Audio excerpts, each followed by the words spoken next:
Kaugnay po ng sinasagawang pagtitipong sa EDSA ngayong araw ay narito po sa studio, spokesperson po ng Iglesia ni Cristo, ang kapatid na Edwil Sabala. Kay Edwil, magandang umaga po. Magandang umaga po, Ka Nelson. Apo.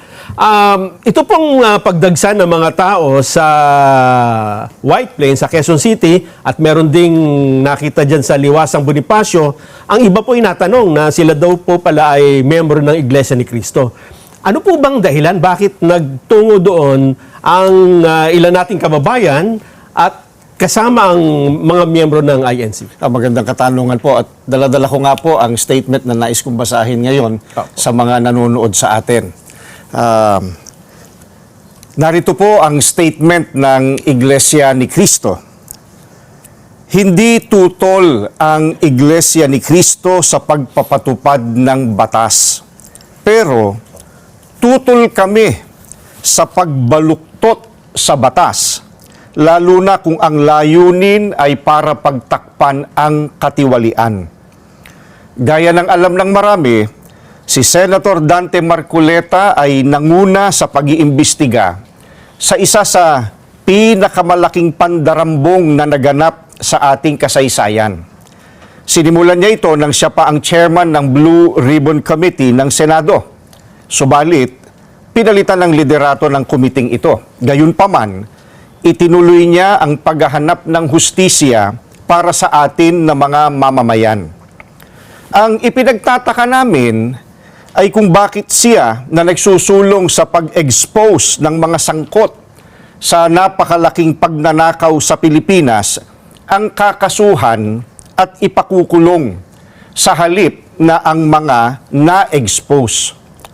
Ang ikinakaso kay Senator Marcoleta ay plunder na isang non-bailable crime. Sa makatwid, ipakukulong siya at hindi pwedeng magpiyansa hanggang hindi natatapos ang pagliliti sa kanya. Sa madaling salita, ay hindi na niya maitutuloy ang paglalantad o pag-expose sa mga sangkot sa pandarambong na naganap. Pero, paanong naging plunder ang pagtanggap ng campaign donation o campaign contribution? Hindi naman galing sa kabangyaman ng Pilipinas ang tinanggap niyang donation mula sa mga sumuporta sa kanyang pagkandidato bilang senador. At mismong ang COMELEC ay naglabas na ng desisyon na walang krimen na naganap sa pagtanggap niya ng campaign donation.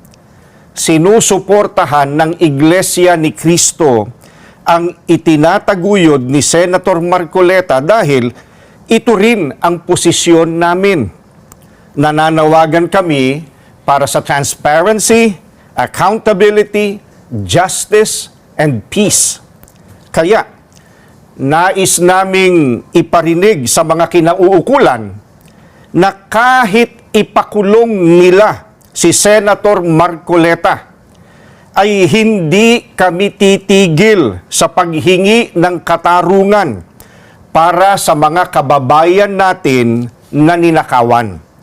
Gusto naming ipaalam sa kanila na isang injustice ang selective justice at hindi kami mananahimik sa harap nitong napakalaking pagyurak sa katarungan na hinihingi ng ating mga kababayan.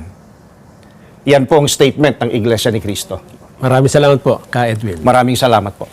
Abangan pa po ang latest sa mga pangyayari ngayon sa ating bansa. Dito lang po sa Net25. Magandang umaga po.